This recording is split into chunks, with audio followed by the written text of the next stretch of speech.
sidik jari pisau yang ditemukan di TKP itu sudah merujuk ada berapa orang yang melakukan pembunuhan itu, Pak? Ya, yang betul.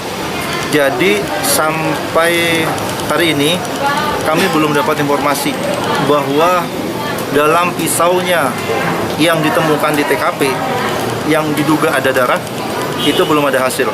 Secara lisan maupun secara administrasi per surat dari laboratorium forensik itu belum ada.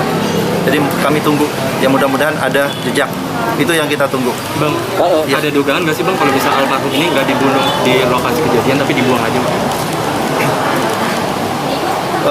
Terima kasih, bagus itu pertanyaannya. Kami pun menduga begitu, tapi kami lagi sedang mencari.